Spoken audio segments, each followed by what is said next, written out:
2 दिनों का बंगाल दौरा खत्म हो गया है, लेकिन बंगाल को लेकर आज एक नया विवाद भी सामने आ गया और आज एक वीडियो ऐसा सामने आया है जिसमें दीवारों पर यह लिखा हुआ था कि अगर बीजेपी को वोट देंगे तो खून की नदियां बह जाएंगी। और इस वीडियो को बीजेपी महासचिव कैलाश विजयवर्गीय ने भी ट्वीट किया। सवाल यह है कि क्या बीजेपी को वोट देने पर खून बहेगा? क्या पश्चिम बंगाल में राजनीतिक हिंसा इस स्तर पर पहुंच गई है?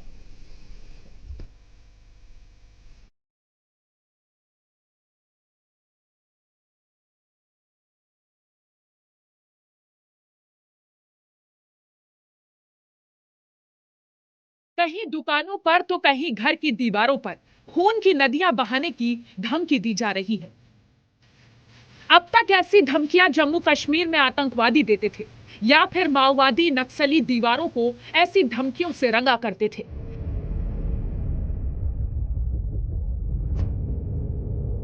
लेकिन इस बार ये धमकी जम्मू कश्मीर या नक्सली इलाकों में नहीं है, बल्कि पश्चिम बंगाल में नादिया जिले के शांतिपुर में दी गई है। बांग्ला भाषा में खून की नदियां बहाने की धमकी देने का आरोप टीएमसी पर लगा है। आरोप है कि नादिया में टीएमसी के स्थानीय नेता मनोज सरकार ने यह लिखवाया है, जिसके बाद इस धमकी की चर्चा सिर्फ पश्चिम बंगाल में ही नहीं बल्कि दिल्ली में भी हो रही है। और सवाल उठ रहा है कि क्या खून बहाकर लड़ा जाएगा पश्चिम बंगाल का चुनाव?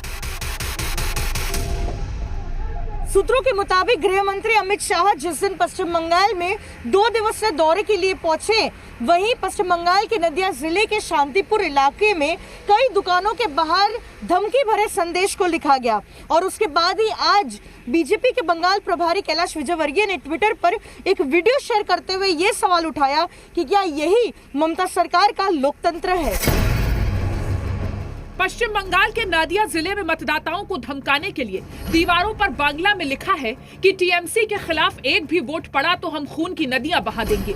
अगर भाजपा को एक भी वोट दिया तो आपको उसके नतीजे भुगतने होंगे। क्या यही ममता राज का लोकतंत्र है? कैलाश विजयवर्गीय के इस ट्वीट के बाद टीएमसी बैकफुट पर आ गई और आरोप लगाया कि पार्टी को बदनाम करने के लिए ऐसी साजिश हो रही है। তৃণমূল কংগ্রেস দল এই ধরনের কাজে বা এই ধরনের দেয়াল দেখানে মানে বরদাস্ত করে না। যারা মানুষের মনে আতঙ্ক সৃষ্টি করে দলের বদনাম করার চেষ্টা করছে তাদের বিরুদ্ধে যথাযথ ব্যবস্থা গ্রহণের জন্য আমি জেলা তৃণমূল কংগ্রেসের সভানেত্রী মহুয়া মৈত্রের কাছে আমার বক্তব্য জানাবো। কিছু লোক তৃণমূলের সম্মান দলনেত্রীর সম্মান পূর্ণ করার জন্য এই ধরনের কাজ করে কখনো এই কাজে বরদাস্ত করবে না। যথাযথ ব্যবস্থা নেওয়ার জন্য আমরা जिला तृणमूल कांग्रेस सभानेत्री काছে জানাবো। दरअसल पश्चिम बंगाल में राजनीतिक हिंसा का इतिहास बेहद पुराना है, लेकिन पिछले कुछ सालों से जब से बीजेपी राज्य में अपना जनाधार मजबूत कर रही है, उनके कई कार्यकर्ताओं की हत्या हुई है। बीजेपी आरोप लगाती रही है कि टीएमसी के नेता और कार्यकर्ता बीजेपी के कार्यकर्ताओं की हत्या कराते हैं। राजनीतिक हत्याओं की बात अमित शाह से लेकर जेपी नड्डा तक बंगाल दौरे में बढ़ चढ़कर उठाते रहे हैं। बीजेपी का आरोप है कि राज्य में उसके 300 से ज्यादा कार्यकर्ताओं की हत्या हो चुकी है। मेरे लिए चिंता का विषय यह भी है कि हमला होने के बाद जो प्रतिक्रिया आनी चाहिए थी राज्य की मुखिया की ओर से, वो प्रतिक्रिया भी नहीं आई। जहां तक बंगाल का सवाल है कि राजनीतिक हिंसा चरम सीमा पर है। टीएमसी के कार्यकर्ताओं ने और उन्होंने कोई कसर नहीं छोड़ी थी प्रजातंत्र के गले को दबाने के लिए। ये ज्यादा दिन नहीं चलने वाला है। ममता जी आपकी सरकार जाने वाली है और कमल खिलने वाला है। पश्चिम बंगाल में राजनीतिक हिंसा के आंकड़े हैरान करने वाले हैं। सिर्फ 2013 के पंचायत चुनाव में 12 लोगों की मौत हुई थी, जबकि 2018 के पंचायत चुनाव में 25 लोगों की मौत हुई। इसके बाद सुप्रीम कोर्ट तक को दखल देना पड़ा था। चुनावी हिंसा के अलावा समय समय पर बीजेपी के कार्यकर्ताओं की हत्या की बात सामने आती रही है। 10 दिसंबर को तो बीजेपी के राष्ट्रीय अध्यक्ष जेपी नड्डा पर ही हमला कर दिया गया था, लेकिन बीजेपी के नेता कह रहे हैं कि वो हार नहीं मानेंगे।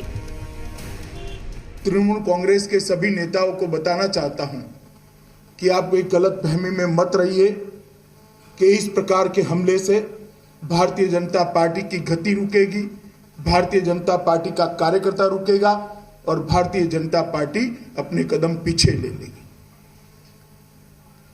जितना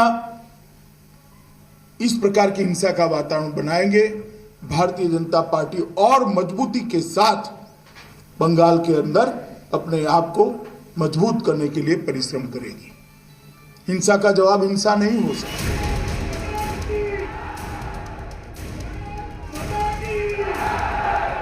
पश्चिम बंगाल में विधानसभा चुनाव को 4 महीने बाकी है, लेकिन जिस तरीके से बीजेपी राष्ट्रीय अध्यक्ष जेपी नड्डा और कैलाश विजयवर्गीय पर हमला हुआ और अब इस तरीके से दीवारों पर धमकी भरे संदेशों को लिखा गया, सवाल यह है कि चुनाव में क्या बीजेपी को वोट डालने पर खून बहेगा। कोलकाता से कैमरा पर्सन फिलिक्स चौकीनाथ के साथ पूजा मेहता, जी मीडिया।